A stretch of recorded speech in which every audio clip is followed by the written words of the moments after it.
Bienvenidos a un nuevo capítulo de Conozca su enfermedad de columna junto al doctor Álvaro Dowling y la clínica DWS. Hoy día con un invitado de lujo. Entrevistaremos en exclusiva al doctor Rodrigo González, traumatólogo especialista en columna. Muy buenas noches. Para mí es un honor presentar a un médico con tanto currículum y entrevistarlo de los procesos degenerativos que habíamos quedado pendientes. Y vamos a hacer este bloque de entrevistas a diferentes especialistas nacionales y algunos vamos a hacer internacionales respecto a lo que está pasando en la columna en el mundo. La columna ha ido cambiando los paradigmas de tratamiento, se han ido transformando las cirugías máximamente invasivas que iban a solucionar problemas, se fueron a otra esquina donde se hacen tratamientos más localizados buscando las fuentes del dolor. Ahora la palabra que nosotros hablamos en los congresos, ¿no es cierto, Rodrigo? Es las fuentes del dolor.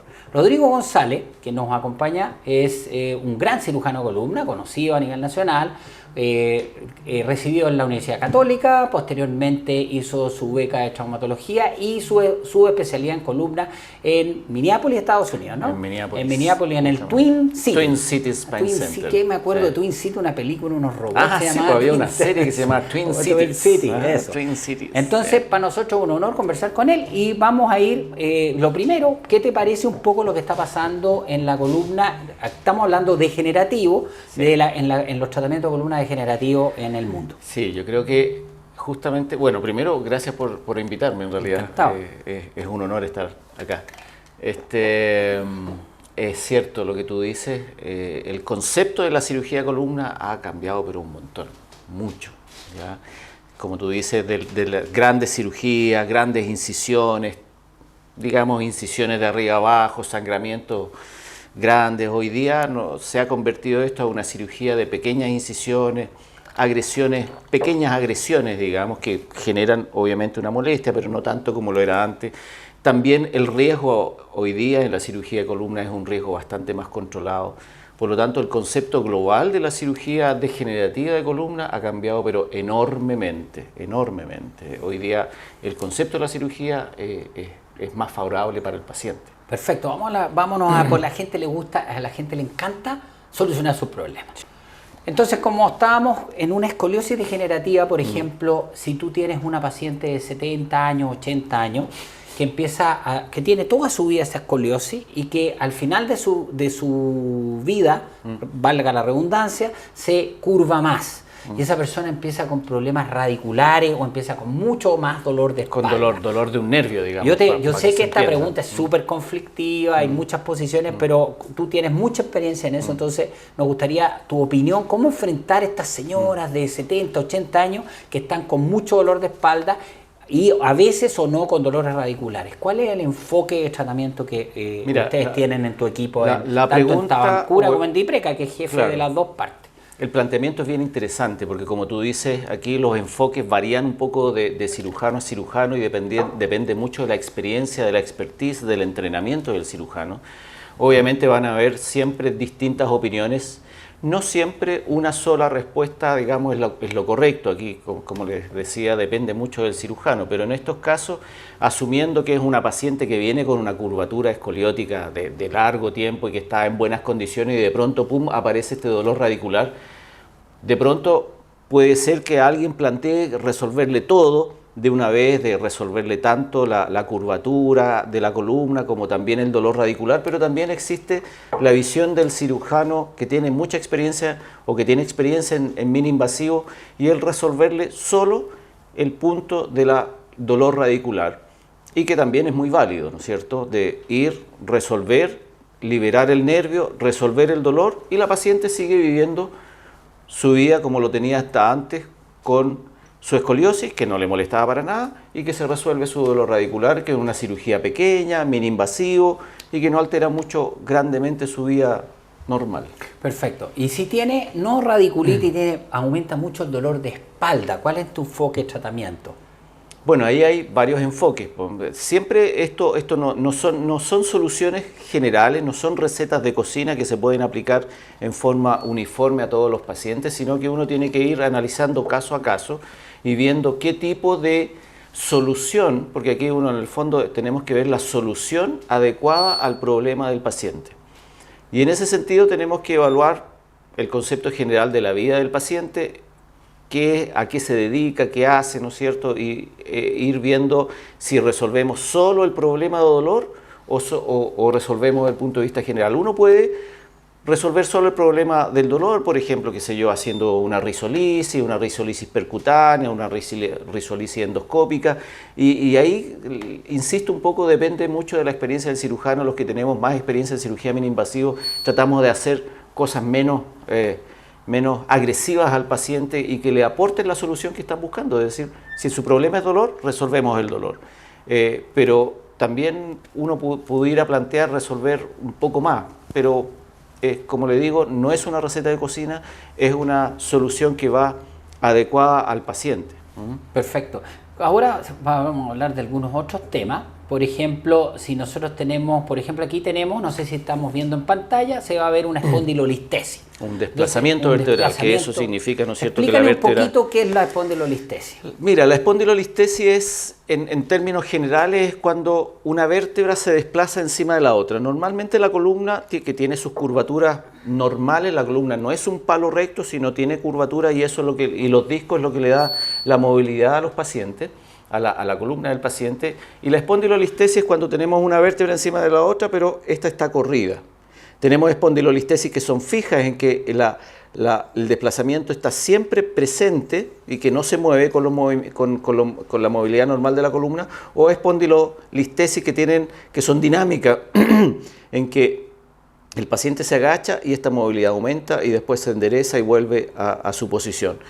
Pero eso es en el fondo. La espondilolistesis es cuando hay un desplazamiento de una vértebra por encima de la otra. Ahí en la pantalla están viendo, por ejemplo, en la mano derecha, el mouse está viendo que una línea blanca está más adelante que la otra, y en neutral y en flexión se aumenta ese desplazamiento y cambia el ángulo. Ese sería una inestable. Y esa, ¿cómo tratas tú una espondilistesis estable versus una espondilistesis inestable? Espondilolistesis. Una espondilolistesis degenerativa. Una fija versus una móvil. Una móvil. ¿Ya? Mira, en general primero cuando es móvil, genera un problema si ustedes se fijan acá, en la columna, aquí hay un canal por donde van todos los nervios. Y esto hace un efecto bien particular. En el fondo, cuando la espondilolistesis es móvil, nosotros tenemos este canal, y si se mueve, hace este espacio, ¿no es cierto? Este movimiento, y por lo tanto el canal se empieza a estrechar, y se estrecha en forma dinámica con los movimientos. Y por lo tanto eso puede generar dolor solo por el movimiento, o un dolor radicular que va y que viene, un dolor intermitente, un dolor que por la pierna, por una o por las dos. Y eso, en muchos casos, es conveniente fijarlo, ¿ya? Y hay varias formas de fijar eso. Y la espondilolistesis fija va a depender un poco de la sintomatología, ¿ya? Porque tenemos espondilolistesis fijas que son sintomáticas y otras que no son sintomáticas, ¿ya? Aquellas que no son sintomáticas, en realidad no es necesario hacerle ninguna cosa en particular. Pero si son sintomáticas, vamos a atacar la raíz, el origen del dolor. El origen del dolor puede ser por compresión de la raíz, o puede ser por la artrosis de las facetas. Ahí tenemos que analizar cuál es el cuadro clínico fundamental o prioritario del paciente. Perfecto. Entonces, si tú tienes una espondilolistesis móvil, ¿tiendes a hacer una fusión? Correcto. Ya. Y si no es móvil, ¿podrías tú solo descomprimir lo que está doliendo sin entrar a la fusión? Son las dos posiciones. Sí, perfectas. así es. Entonces, si nosotros tenemos otra pregunta que les va a gustar mucho a ellos, es ¿qué hacemos con la famosa hernia? Cuando hay una hernia, ¿cuál es tu posición, doctor? Porque a nosotros nos llegan hernias todos los días. Sí. Entonces, ¿cuál es la posición frente a una hernia? Mira, vamos a hablar lumbar, estamos hablando y además de la hernia sintomática, supongo. Sintomática, ¿no? Porque también de pronto llegan pacientes con una resonancia y dicen, mire doctor, tengo una hernia y me quiero operar. La pregunta es, ¿le duele o no le duele? Si no le duele, no hacemos nada. En realidad no tiene sentido tratar una hernia que no es sintomática, ¿ya? ¿Para qué vamos a agredirlo si no le está molestando? Y además que tenemos que saber que más o menos 70% de las hernias se resuelven en forma espontánea desde el punto de vista sintomático dentro de las primeras 3-4 semanas. Por lo tanto, siempre tenemos un periodo de espera antes de decidir por una cirugía. Ahora, en la hernia sintomática también va a depender del tipo de síntomas que tiene. Hay síntomas que nosotros llamamos deficitarios, en el fondo que lo que ocurre ahí es que hay una pérdida de fuerza de algunos músculos específicos, además del dolor. ¿ya? Y en ese sentido la indicación, y si estos síntomas perduran en el tiempo, es decir, son de más de 3 semanas, la indicación es quirúrgica. Y la cirugía puede ser cirugía abierta, clásica, ¿no es cierto? Un tajito de más o menos 3 centímetros, ahí uno separa todo el músculo, hace un orificio en el hueso para poder entrar al canal de la columna y sacar la hernia. Y la otra alternativa es a través de una incisión muy pequeñita, introducir un endoscopio sin separar el músculo, sino uno va a través, ¿no es cierto?, entre las fibras musculares sin producir una agresión importante. Llega a donde está la hernia, se toma la hernia, se saca, se libera el nervio y se sale a través de una incisión muy pequeña. Yo diría que eso es básicamente lo que podríamos plantear hoy en día. Cuando tú tienes una hernia, porque hay hernias que están fuera de posición, hay hernias que están contenidas. Claro. Cuando tú tienes, porque la gente pregunta mucho, doctor, tengo una protrusión. El radiólogo pone, tú sabes que a veces el radiólogo pone protrusión, otro le pone hernia pequeña, la diferenciación es muy chica. Entonces, cuando tengo una protrusión y un dolor lumbar crónico, ¿cuál es tu enfoque de ese paciente cuando tiene protrusiones lumbares y el paciente está con un EVA 5, 6, 7 y que son muchos y que es deportista y de repente le limita los deportes? ¿Cuál es tu posición frente a eso? Mira, te insisto nuevamente, yo creo que en estos casos uno debe tratar de analizar cuál es el cuadro clínico del paciente, cuál es el origen del dolor, si es un dolor de disco fundamentalmente o un dolor de faceta. Uno puede tener un paciente con alteraciones discales multisegmentarias, es decir, protrusiones, atrofia entre comillas, atrofia del disco, artrosis. Yo creo que ahí el análisis debe ser caso a caso. Uno siempre también debe analizar cuál es la condición de la musculatura, pero vamos a asumir un paciente promedio. Buena musculatura, con dolor discógeno, que acompañado de estas discopatías multisegmentarias y que sabemos que el dolor es del disco, ¿ya? Una de las alternativas es hacer ahí procedimientos percutáneos, que significa hacer una risolisis percutáneo acompañado de una cosa que se llama anuloplastía, que es meterse dentro del disco y coagular, digamos, entre comillas, coagular dentro del disco para hacer una ablación de las terminaciones sensitivas de tal modo que el dolor se vaya. También es un procedimiento percutáneo, mini-invasivo y que no produce mucha agresión. En general, con eso, no es que el dolor se vaya así de inmediato, pero después de 3 semanas el paciente vuelve a retomar su actividad y lo bueno es que es un procedimiento que dura. ¿Ya? Desde el punto de vista del alivio del dolor, son años que el paciente vuelve a retomar su actividad, vuelve a hacer deporte y está libre de dolor. Claro, porque no, es importante esa pregunta porque la gente pregunta mucho eso y no le dan solución. Y tú sabes que a nivel nacional fue como conflictivo el término protrusión y anuloplastía. Y a nivel internacional salen más trabajos científicos con seguimiento de tratamientos de anuloplastía y nucleoplastía. Claro. Y ahí el doctor Ramírez de Colombia tiene mucha experiencia. Tremenda. Jorge tiene una experiencia gigantesca con resultados. En general, cuando uno hace, fíjate que a mí me tocó en Paraguay una vez que me invitaron a dar unas conferencias a un congreso internacional y hicieron un estudio de cuáles procedimientos de columna estaban bien estudiados y con mucha casuística y con estudios randomizados y apareció la protrusión. Claro. Con un tratamiento de éxito de 70% aproximadamente. Entonces es interesante, ¿eh? Sí. Y en Chile se hace poco, pero y son procedimientos bastante benignos desde el punto de vista de complicaciones. Claro, y bueno, son entre comillas, son tratamientos relativamente nuevos, ¿ya? Y que muchas veces también otros cirujanos de columna desconocen y por lo tanto que no lo validan, ¿ya?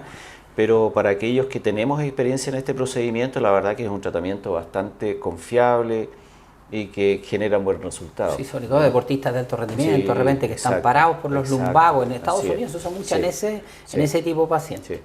Entonces, interesantísimo tu respuesta, como siempre. Vamos a la parte... Y tú, perdón, pero tu experiencia en la anuloplastía, ¿cómo anda? Yo, la verdad que la otra vez me preguntaban lo mismo, y no es de muchos años, pero no es tanto en la frecuencia, porque Ya. a mí me llegan No es tan generalmente frecuente, sí, casos, sí, sí. y a ti te pasa lo mismo, a nosotros nos llegan casos como de tercera consulta, entonces son casi todos casos más complicados, con pegoteados, con raíces y cosas de ese tipo.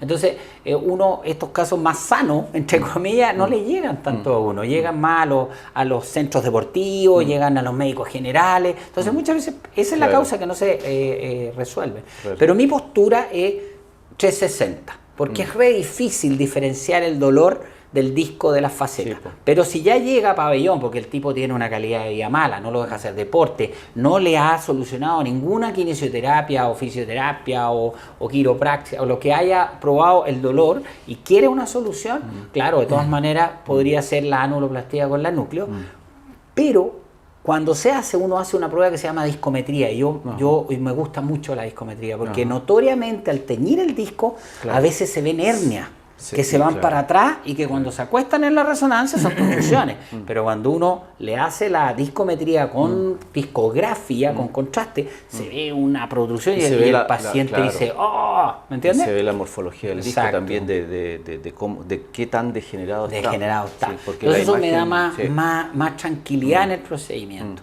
Y siempre hay que agregarle, por si acaso, yo creo que las facetas es muy difícil saber si duelen o no duelen, que Es cuesta conveniente hacer una risolisis. risolisis. Exacto. Jorge le llama 360 Sí, grados. sí, ¿ah? sí, es una buena alternativa. Sí. Es Es muy una buena posición. alternativa. Sí. Sí. Y la otra parte interesantísima que la gente quiere saber, la famosa estenosis de canal espinal.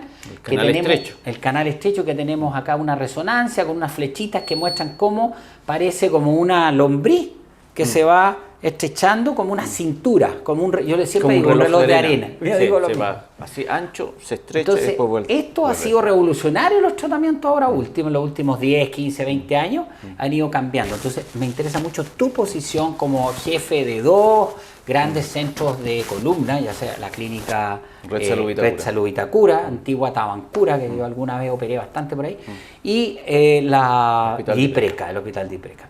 ¿Cuál es el enfoque de ustedes y sobre todo tú como jefe de equipo en esto? Mira, yo trato de ser lo más conservador posible en el manejo del canal lumbar estrecho, ¿ya? Siempre uno los maneja primero a estos pacientes de una forma, nosotros llamamos médica o conservadora, es decir, tratamiento médico, kine, mejorar la condición de cardiovascular, digamos, de resistencia, mejorar musculatura, tratar de hacer maniobras de lo menos riesgoso para el paciente, pero hay un porcentaje de pacientes que responde bien a esta terapia conservadora, pero hay un porcentaje que no, ¿ya? Y en ese sentido hay que buscar alternativas que le produzcan alivio del dolor. Ahora, cuando enfrentamos un canal que es muy estrecho, ¿ya? Que le queda, digamos, no filiformes, pero que queda un canal muy estrecho, la idea es manejar este estrechamiento pero sin alterar la estabilidad. Y cuando me refiero a estabilidad es porque, bueno, la columna se afirma o las vértebras se afirman en 3 puntos. En el disco, que está aquí, ¿no es cierto? Y que es esto que está aquí. Y en estas articulaciones que tenemos a los lados, que corresponden a estas articulaciones. Entonces, la idea es resolver la estrechez del canal sin producir ni una lesión en el disco, ni producir una gran agresión sobre las articulaciones, porque si no la columna queda con exceso de movilidad y eso a la larga va a traer también un problema. Y por lo tanto, aquí la terapia, los tratamientos quirúrgicos mini invasivos son la elección. Y ahí tenemos, por un lado tenemos lo que nosotros llamamos la minectomía endoscópica, en que a través de un tubo que es más o menos de este diámetro, lo colocamos aquí y vamos haciendo, vamos entre comillas comiendo el hueso, ¿ya? Y un ligamento que está aquí que también a veces está sobrecrecido y crece hacia adentro y por lo tanto va estrechando el canal, y la idea es que con el endoscopio uno va comiendo huesito, ¿no es cierto? Va sacando este ligamento exuberante que está y va dejando este aparatito amarillo que está ahí, que es el saco dural, y los nervios lo va dejando libre. Y la otra alternativa es por un tubo más grueso, que normalmente se usa un tubo de 18 o 20 milímetros, se se hace lo mismo, se coloca primero un dilatador y después se dilatan los tejidos hasta 20 milímetros, se pone un tubo y esto es una cirugía que se hace o con lupa o con microscopio y uno puede ir haciendo este mismo proceso de comer el hueso y de sacar el ligamento exuberante y dejar el canal libre sin agredir a estas estructuras que son las articulaciones para no comprometer la estabilidad. Perfecto, quedó clarísimo. Entonces la postura en un paciente estenótico, por ejemplo, joven. A mí me han llegado muchos pacientes de 30 años con una estenosis congénita y que tiene, por ejemplo, 3 o 4 niveles congénitos. Claro. O sea, congénitamente estrecho. Un canal congénitamente y empieza estrecho, con sintomatología brusca en los últimos 5 o 6 meses o el último año. Característica, ¿cómo enfrentas a ese paciente? Ese es un paciente especial, pues no es lo mismo que el paciente añoso con una estenosis degenerativa. El canal estrecho congénito ofrece algunas dificultades especiales. Y ahí también la opción es manejo mini-invasivo, idealmente, y uno puede hacer una descompresión multisegmentaria a través de varias pequeñas incisiones, ya sea endoscópico o ya sea a través de un tubo. ¿Tú no eres de abrir todo el tubo, la cuestión y colocar tornillos funcionales? No, porque no tiene mucho, o sea, si no es una columna inestable, si no tiene una alteración de la digamos, estabilidad o del balance normal, no es necesario colocarle tornillos. Perfecto. Alguna vez lo hice. Sí. Alguna vez lo hice. Pero yo creo que el concepto actual de la cirugía no es ese. El concepto actual es manejar la estenosis pura sin producir un daño a la estabilidad. No dañamos ni el ligamento superespinoso, ni supraespinoso, ni el interespinoso, ni las articulaciones tampoco las vamos a dañar a través de una cirugía, a través de pequeñas incisiones multisegmentarias. Esta es una cosa que en otros países se hace muchos años. A lo mejor aquí, digamos, se ve como una cosa relativamente nueva, pero es una terapia antigua y a mí me parece que en el paciente joven es lejos la indicación, ya que dejas un paciente normal, con su columna normal, puede volver a hacer actividad física si es que la hace. ¿Qué opinas de una frase magistral que se dice, no existe operación definitiva para la columna? Yo creo que tiene algo de razón, ¿eh? Yo creo que tiene algo de razón. Yo creo que una columna que está dando síntomas es una columna que tiene algún grado de enfermedad y que por lo tanto uno siempre tiene que estar pendiente de lo que está ocurriendo. Hay que considerar que todos los trastornos degenerativos no son iguales para las personas. Es decir, hay columnas que empiezan degeneración discal a los 20, 25 años y que vemos pacientes con 35 años con un disco o con varios discos alterados, ya vemos que viene con artrosis de las facetas inicial, con atrofia de la musculatura y que por lo tanto es una columna que nos va a dar que hacer. ¿Ya? Hay que también verlo desde el punto de vista, además de que las hernias discales son manifestación de una enfermedad del disco intervertebral, de la degeneración discal. La hernia discal no aparece en un disco sano, aparecen en discos que están previamente alterados, en discos enfermos. Qué importante lo que ¿cierto? dijiste, porque la gente dice, me voy a operar de hernia, nunca más voy a tener problemas. No es así. No, hay que considerar que la hernia aparece en el contexto de una discopatía degenerativa, de un trastorno en la estructura interna del disco. El disco empieza a alterarse en su estructura y las capas de las diversas partes del disco empiezan a alterarse y por eso aparece la hernia. Y por lo tanto, claro, se resuelve el problema del dolor, se resuelve el problema de la hernia, pero la degeneración discal continúa, ¿ya? Y por lo tanto lo ideal es que ese paciente evolucione con su degeneración discal lo más, entre comillas, normalmente posible, ¿ya? Pero es un disco que también años después puede reaparecer otra hernia o que requiera o que haga una inestabilidad o que haga una artrosis o que haga un canal estrecho. ¿Y por qué lo operas entonces? O sea, en el fondo es por el dolor, ¿ya? Mejorar la calidad de vida. Justamente, para mejorar la calidad de vida. Esa es la idea. Claro, porque eso es importante que lo tengan claro ellos, porque mucha gente dice, bueno, si me va a salir y me voy a echar a perder, ¿para que me opero? Me quedo así. Claro. Pero la calidad de vida que tienen es espantosamente mala. Y también por eso, bueno, es una posición muy personal, ¿eh? muy personal. Pero yo evito hacer fusiones de columna así en forma muy apresurada. Siempre trato de resolver las cosas evitando el uso de fijación de columna, hasta que ya no es hasta que es inevitable. Ahora vamos a la otra pregunta que muchas personas se hacen, los bloqueos. ¿Qué opinas de los bloqueos y los tratamientos de la columna, la colocación de corticoides o que en Estados Unidos tenemos las plaquetas o lo que sea biológico o no biológico? ¿Qué opinas de los famosos bloqueos? Bueno, el bloqueo facetario es una herramienta que usamos mucho, que es básicamente para alivio del dolor. Eso es básicamente el bloqueo. Es un tratamiento para el alivio del dolor, pero también en el paciente joven que no tiene una patología degenerativa muy importante, andan súper bien y su porcentaje de recurrencia del dolor es bajo. Pero en pacientes que tienen artrosis, que tienen patología degenerativa, la verdad que la recurrencia es alta, ¿ya? Y yo diría que más o menos la recurrencia va a aprox 70%. Y por lo tanto ahí hacemos uso de estos otros procedimientos que son como la risolisis, ¿ya?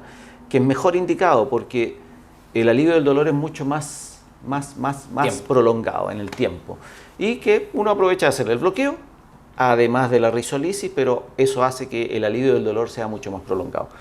Y las terapias biológicas, diría yo que por lo menos aquí estamos en pañales, tú tienes harta experiencia, pero es una cosa que viene, claramente es lo que viene, ¿ya? Eso es lo que viene hoy día y se está investigando mucho. Y son, digamos, la punta de lanza hoy día en las terapias de disco, en las fusiones, ¿ya? Yo creo que a futuro vamos paulatinamente a dejar de usar tanto tornillo y hacer fusiones biológicas puras.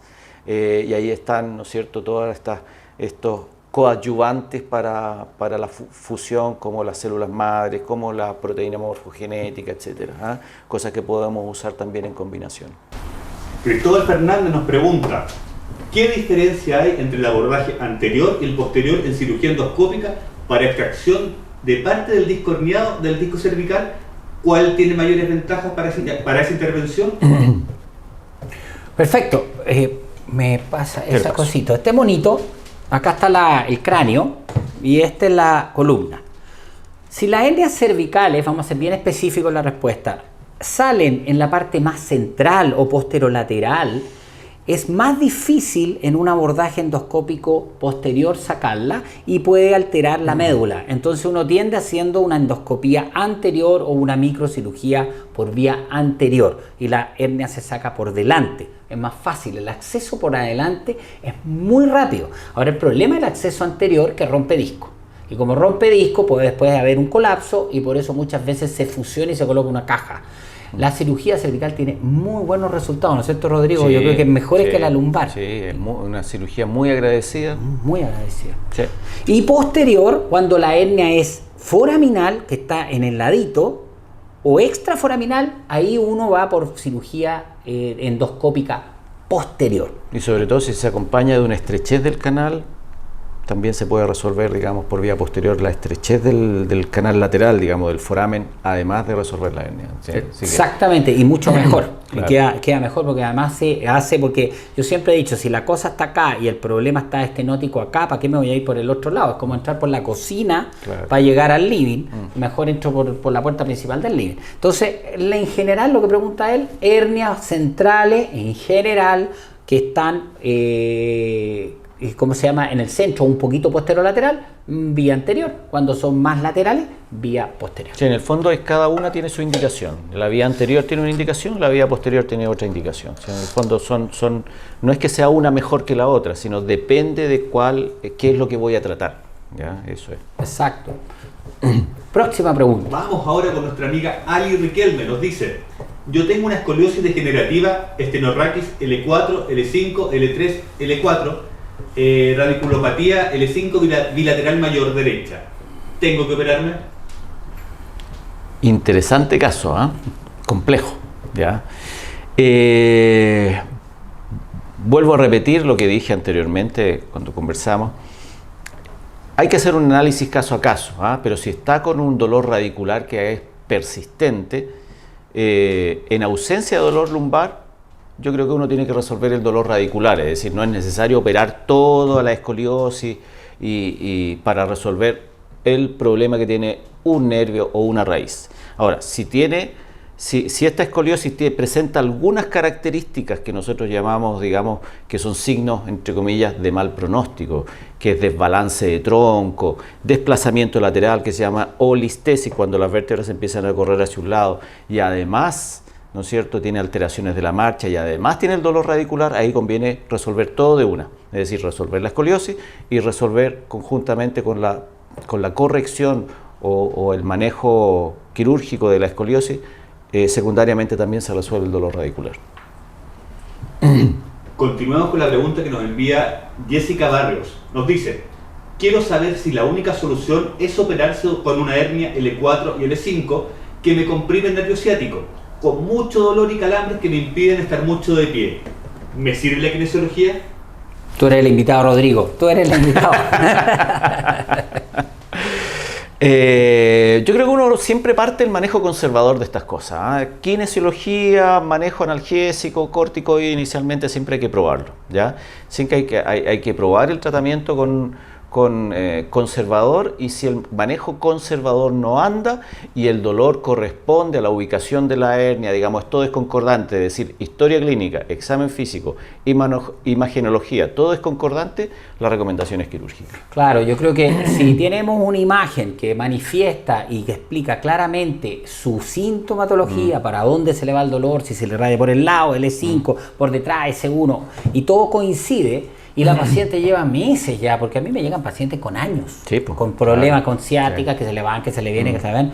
Obviamente está estudiado, hay trabajos que lo demuestran, que el paciente sintomatológicamente con problemas, o sea, tiene síntomas y signos, ese paciente operado y no operado en el tiempo, porque ninguno se muere por una hernia, en el tiempo se ha estudiado que andan mejor la calidad de vida de los operados versus los no operados. Eso está estudiado y demostrado. Por lo tanto, ofrecer una cirugía cuando un paciente ya está mal del dolor por mucho tiempo es, yo creo que una buena opción. Sí. Continuamos con la pregunta que nos envía Andrea Martínez. Nos dice: ¿ustedes me pueden decir si mi dolor de cuello cervical puede ser el que produzca dolor en el cráneo y mareos? Hace tiempo me diagnosticaron cérvico-braquialgia. A ver, ahí estamos hablando de dos conceptos. Uno es la cérvico-braquialgia y el otro es el síndrome cráneo-cervical, ¿ya? El dolor cráneo-cervical, porque son... Cérvico-braquialgia significa dolor del cuello y del brazo, ¿ya? Que eso implica que eso no debiera producir alteraciones ni de mareos ni cosas de ese tipo. Pero cuando si tiene un síndrome cérvico-craneal, y es decir, hay dolor a nivel cervical alto, eso sí, y hay patología en la imagenología, uno encuentra, qué sé yo, artrosis cráneo-cervical o patología entre la cráneo, primera vértebra cervical, segunda vértebra cervical, sí, eso puede producir tanto dolor de cuello como dolor en la base del cráneo y sensación muchas veces mareo, un mareo objetivo. Por lo tanto, ahí estamos mezclando cosas, o sea, hay que clasificar bien un poco, pero si la pregunta, específicamente la pregunta, ¿puede una patología de columna cervical producir mareo? Sí. Pero cuando tienen problemas fundamentalmente altos o los cráneo cervicales, o los agujeritos de las arterias vertebrales. Entonces es muy importante que ella distinga, porque a lo mejor yo creo que ella tiene dos cosas. Sí, puede ser un mareo que puede ser de otro origen incluso, claro, y tenía una cervicobraquialgia. Claro. Ha sido un programa súper didáctico, doctores, pero con la pregunta de Andrea Martínez comenzamos a darle término al programa del día de hoy. Recuerden por favor que todas las preguntas son respondidas por interno. Esta es una pequeña muestra de preguntas generales que llegan para que entendamos mejor todo este tema de las enfermedades de columna. Doctores, ¿algo para finalizar el programa? Rodrigo. No, agradecido por la invitación. La verdad que esta es una instancia para los pacientes. Nos acercamos un poquito a los pacientes y eso es re importante. Tratar, además de... Nosotros nos cuesta un poco hablar con el lenguaje no técnico, de hablar con el lenguaje normal. Así que, por favor, si tienen recomendaciones también por el lenguaje, no nos entienden, repitan la pregunta, no hay problema.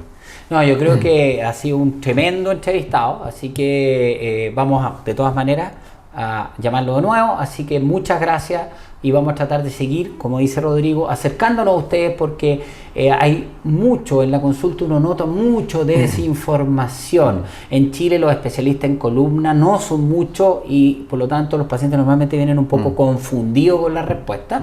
Entonces yo creo que esto hace que uno se oriente y se acerquen y nosotros también aprendemos de ello porque ahí vemos qué es lo que no entienden. Claro.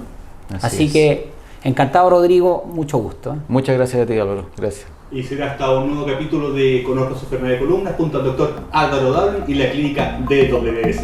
Nos vemos, adiós. Nos vemos, chao.